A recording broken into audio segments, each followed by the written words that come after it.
هاجمت جورجينا رودريغيز صديقة البرتغال كريستيانو رونالدو مدرب منتخب بلاده فرناندو سانتوس عقب الهزيمة أمام المغرب التي أطاحت بهم من كأس العالم قطر 2022. انتقدت صديقة رونالدو بلهجة حادة المدرب، موجهة له الاتهام بالتقليل من أهمية قائد المنتخب كريستيانو رونالدو، حيث أطلقت جملة لاذعة: لا يجب أن تدافع عن شخص لا يستحق ذلك. وتغلب المنتخب المغربي على نظيره منتخب البرتغال بهدف دون رد لتتأهل لنصف نهائي مونديال قطر 2022.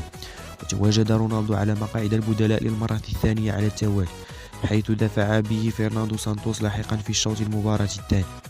وعلقت جورجينا رودريغيز قائلة: اليوم اتخذ صديقك ومدربك قرارا خاطئا، ذلك الصديق الذي لديك الكثير من كلمات الإعجاب والاحترام له، نفس الشخص الذي عندما وضعك في الملعب رأى كيف تغير كل شيء، ولكن بعد فوات الأوان.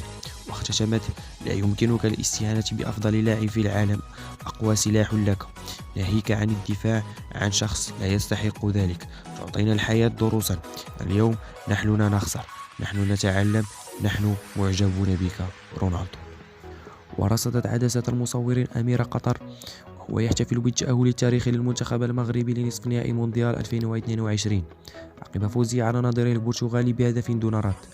وعلى ملعب الثمامة بالدوحة سجل يوسف النصيري هدف المباراة الوحيد في الدقيقة 42 بضربة رأسية قوية. ودار الأمير القطري في منصة ملعب الثمامة وهو يبتسم ويصفق بحرارة فرحا بتأهل أسود الأطلس. وأصبح المنتخب المغربي أول منتخب عربي وإفريقي في التاريخ يصعد لنصف نهائي كأس العالم. وقال المدرب الفرنسي ديشامب في تصريحات صحفية عقب نهاية مواجهة إنجلترا: لابد من التفكير في مباراة الأربعاء، لكن اليوم سنخصصه للاحتفال، ثم سنعد اللاعبين ذهنيا.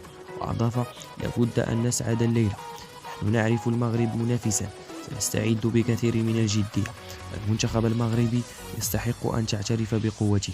واختتم: المغرب لم يكن من الفرق التي ننتظرها، لكنهم لعبوا مباريات قوية ضد منتخبات كبرى، إنه أكبر من مفاجأة وسنستعد بشكل جيد.